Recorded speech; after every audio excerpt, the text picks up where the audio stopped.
Hello കൂട്ടുകാരേ, അപ്പം ഞാൻ ഇന്ന് വന്നത് ചെറിയൊരു കുക്കിംഗ് വീഡിയോ ആയിട്ടോ. കുക്കിംഗ് വീഡിയോ വെച്ചാൽ നിങ്ങൾക്കെല്ലാവർക്കും അറിയുന്നതാവും. എന്നാൽ നമ്മൾ പലരും പലരുടെ ഇഷ്ടത്തിനും പലരുടെ ടേസ്റ്റിനും പല ഭാഗത്തുള്ളവരും പല രീതിയിലാവും ഉണ്ടാക്കുക. ഞാൻ ഉണ്ടാക്കാൻ പോകുന്നത് കൂന്തളാട്ടോ. അപ്പോൾ എനിക്ക് ഇന്നലെ ഇച്ചിരി കൂന്തള കിട്ടിയായിരുന്നു. ഞാനതൊക്കെ വൃത്തിയാക്കി കട്ട് ചെയ്ത് ഞാൻ വെള്ളമൊഴിച്ച് ഫ്രീസറിൽ വെച്ചാൽ നമുക്ക് അത് പിന്നെ അതേ രുചിയോട് കൂടി തന്നെ നമുക്ക് കിട്ടും. അത് ഏത് മീനായാലും നമ്മൾ വൃത്തിയാക്കി അത് വെള്ളമൊഴിച്ച് ഫ്രീസറിൽ വെച്ച് നമ്മൾ ആ മീനിനൊരു കേടുമില്ല. പിന്നെ അതുമല്ല അതിന് രുചിക്ക് മാറ്റം വരില്ല. അങ്ങനെ വെക്കുമ്പോൾ മാറ്റം വരും. അങ്ങനെ ചെയ്യുന്നവരുണ്ടെങ്കിൽ കമൻറ്റ് ചെയ്യുക, ചെയ്യാത്തവരുണ്ടെങ്കിൽ അങ്ങനെ ചെയ്തു നോക്ക്.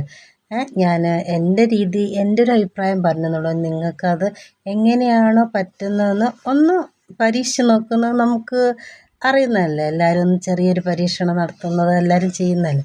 ഒരു ടെസ്റ്റിങ് ചെയ്ത് നോക്കട്ടോ. അപ്പോൾ എൻ്റെ സവാള ഞാൻ അടുപ്പത്ത് വെച്ച് നല്ലോണം ഞെരടിയിട്ടാട്ടോ വെച്ചത്. അതിലേക്ക് കുറച്ച് ഉപ്പിട്ടു. നമ്മൾ ഉള്ളിവട സാധാരണ ചിലർ ഉപ്പിടും, ചിലർ മഞ്ഞളിടും എന്നൊക്കെ കേട്ടിട്ടുണ്ട്. ഞാൻ കുറച്ച് അധികം ഉപ്പാണ് ഇടേണ്ടത്. ഏതായാലും കറിക്ക് നമുക്ക് ഉപ്പിടണ്ടേ. അപ്പോൾ പിന്നെ ഒന്നിടണ്ടല്ലോ. പിന്നെ നമ്മൾ ടേസ്റ്റ് നോക്കിയതിന് ശേഷം ഉപ്പ് വേണോ വേണ്ടോ നോക്കല. അപ്പോൾ കുറച്ച് അധികം ഉപ്പിട്ടാൽ പെട്ടെന്ന് വാടി കിട്ടുമല്ലോ. പണ്ട് പറയും പോലെ പെട്ടെന്ന് പരിപാടി കഴിയുന്ന രീതിയിൽ പെട്ടെന്നായി കിട്ടില്ല. അപ്പം ഞാൻ അങ്ങനെ കുറച്ച് അധികം ഉപ്പിട്ട് ഇഞ്ചിയും വെളുത്തുള്ളി അതും ചതച്ചങ്ങാണ്ട് അതും അതിലിട്ടു.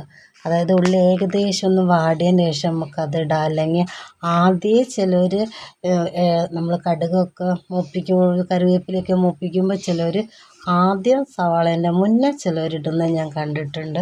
ഞാൻ രണ്ട് രീതിയിലും ഞാൻ പ്രയോഗിച്ച് നോക്കിയിട്ടുണ്ട്. പക്ഷെ രണ്ടും ഒരു മെത്തേഡ് എന്ന് പറഞ്ഞാൽ മാത്രം ഒരേ ഒരു ടേസ്റ്റ് തന്നെ, മറ്റു മാറ്റമൊന്നും എനിക്ക് തോന്നിയില്ല. അപ്പം ഞാൻ മുമ്പ് ഇടും പിമ്പ് ഇടും എന്ന് പറഞ്ഞാൽ എപ്പോഴും നമുക്ക് സവാള മൂത്തതിന് ശേഷം ഇതിടുമ്പോൾ കുറച്ച് മറ്റേതാകുമ്പോൾ ഇച്ചിരി ഒരു കരിയുന്ന മാതിരി തോന്നി എനിക്ക്. അപ്പം അങ്ങനെ തക്കാളിയും പച്ചമുളകും അതും ഇട്ട് ഏകദേശം അത് ഒന്ന് ഉടച്ച് നോക്കി തക്കാളി വെന്തോന്നപ്പോൾ അതും ഇട്ടു. ഇനി അതിന് ശേഷം ഞാൻ ഇച്ചിരി പൊടികൾ ഓരോന്നായിട്ടിടും. അതായത് ഞാൻ ഓരോന്നായിട്ടായിട്ട് കേട്ടോ. കാരണം അത് എല്ലാത്തിലൊന്ന് പിടിക്കാൻ വേണ്ടിയിട്ട് ഞാൻ ഓരോന്നും മഞ്ഞൾപ്പൊടി ആദ്യം ഇട്ട് നല്ലോണം ഒന്ന് ഇതാക്കും.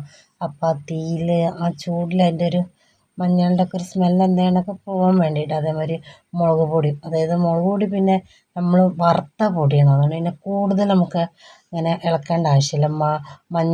മഞ്ഞൾ മാത്രമല്ല നമ്മൾ വറുക്കില്ലല്ലോ. മുളകും മല്ലിപ്പൊടി നമ്മൾ എങ്ങനെയായാലും വറുത്തിട്ടല്ലേ നമ്മൾ ഉപയോഗിക്കുക. അതുകൊണ്ട് ചിലർ എല്ലാ പൊടികളും ഒരുമിച്ചിടും. ഒരു ചെറിയ പാത്രത്തിലെല്ലാം ഒരുമിച്ചിടും. അങ്ങനെയും ചെയ്യുന്നത് ഞാൻ കണ്ടിട്ടുണ്ട് കേട്ടോ. അപ്പോൾ ഞാൻ അങ്ങനെയൊന്നും ചെയ്യാറില്ല. ഞാനിങ്ങനെ ഓരോന്നായിട്ട് ഇങ്ങനെ ഇട്ടതിൻ്റെ ശേഷം ഒരു ഒന്ന് അതുപോലെ തന്നെ ഒന്ന് വെക്കും. വെള്ളം നോക്കി അതൊന്ന് ആവി കയറ്റിയിട്ട് അവസാനം ഞാൻ കൂന്തളിട്ടിട്ട് അതിൽ വെള്ളം വേണ്ടല്ലോ. തനിയയിൽ വെള്ളം ഉണ്ടാവും, നമ്മൾ കൂന്തളിൽ വെള്ളം ഉണ്ടാവും. അപ്പോൾ വെള്ളം ഒഴിക്കേണ്ട. അപ്പോൾ അങ്ങനെ കൂന്തളിട്ട് നല്ല വൃത്തിയിൽ നല്ല എല്ലായിടത്തും മസാല എത്തുന്ന വിധത്തിൽ അങ്ങോട്ടും ഇങ്ങോട്ടും ഇളക്കി മൂപ്പരെ സെറ്റാക്കി വെച്ചിട്ടുണ്ട്. ഇനി അതൊന്ന് അടച്ച് വെച്ച് വേവിക്കൂടി ചെയ്താൽ അടിപൊളി. ഞാൻ എൻ്റെ അമ്മമ്മയൊക്കെ ചെയ്യുന്ന കണ്ടിട്ട് നോക്കിയതാണ്. അപ്പോൾ രാവിലത്തെ വെള്ളയപ്പത്തിന് കൂന്തൾ മതി എന്ന് പറഞ്ഞപ്പോൾ ഞാനത് എടുത്തതാണ്. പക്ഷെ അപ്പോഴാണ് എനിക്ക് തോന്നിയത് ഞാൻ ഉണ്ടാക്കുന്ന മാതിരിയാണോ മറ്റുള്ളവരുണ്ടാക്കുക? അല്ലല്ലോ. ചിലപ്പം നമുക്ക് വേറെ ഇതിലുള്ള ആൾക്കാരുള്ള ഞാൻ എൻ്റെ വീട്ടിൽ എൻ്റെ നാട്ടിലുണ്ടാക്കുന്ന മാതിരി കേട്ടോ. നിങ്ങൾ ഇതുപോലെ ആണെങ്കിൽ ഒന്ന് കമൻറ്റ് ചെയ്യണേ.